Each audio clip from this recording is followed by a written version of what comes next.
Well, siguro naman 'no, narinig na ninyo o nalaman 'no, yung, in-expose ni, Congressman Leviste.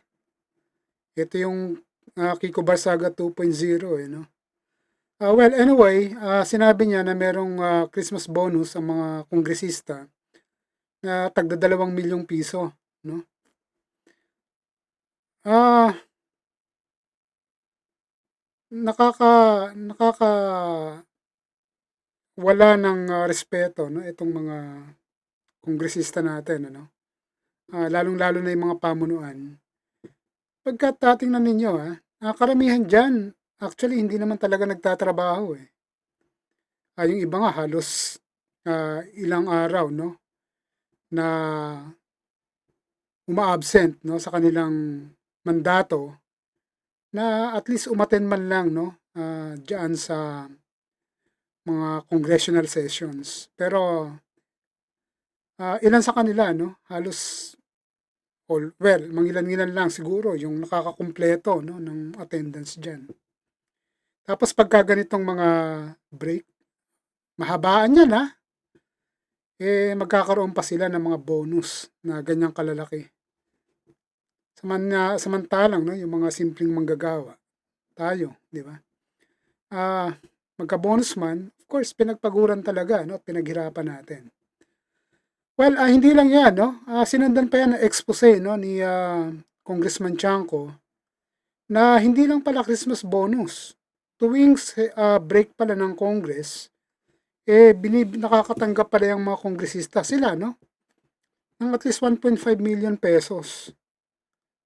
It is not subject 'no, for, liquidation. So ibig sabihin, kahit na anong, gawin nila at paggamitan nila ng mga binibigay na 'yan tuwing, recess 'no, ng Kongreso, ilang beses bang nagre-recess yang mga 'yan? 3 beses yata 'no? Mahabaan 'yan, um, mahigit isang buwan kung minsan 'no, lalo na ngayong Christmas break nung nakaraan. Well, ang tanong dito, karamihan sa mga 'yan, karapat-dapat bang tumanggap ng mga ganyang pera, ng mga ganyang, kalalaking, bonus na galing mismo sa pondo ng bayan? Karapat-dapat ba? Yung karamihan nga diyan, 'no, hindi man lang makapagpasa ng batas. Hindi man lang, makapagpasa ng bill na magiging kapaki-pakinabang sa mamamayan. Pero ganyan ano. Bukod pa diyan, sa mga bonus na 'yan siyempre, ang lalaki pa ng mga sahod niyan. Sumasahod yan ng mahigit 200,000 o 230,000 'no. Depende pa 'yan, kung may posisyon, kung meron kang hinahawakan o chairmanship ng mga committee, may mga dagdag pa 'yan.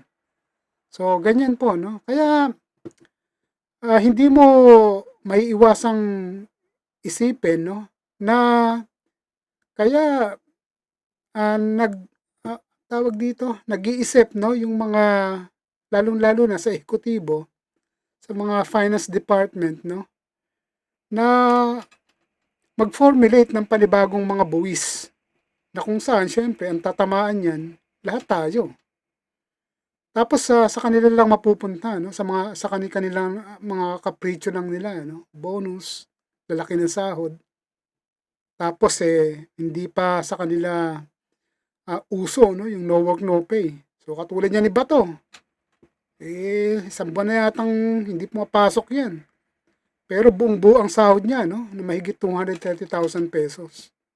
So, ganyan po katindi at kabulok 'no, kung, na gobyerno meron tayo. Well, hindi lang naman 'yan sa panahon ni BBM, naging practice na 'yan. Kumbaga naging tradisyon na 'yan ng Kongreso. So, dapat yang Kongreso na 'yan buwagin na 'yan,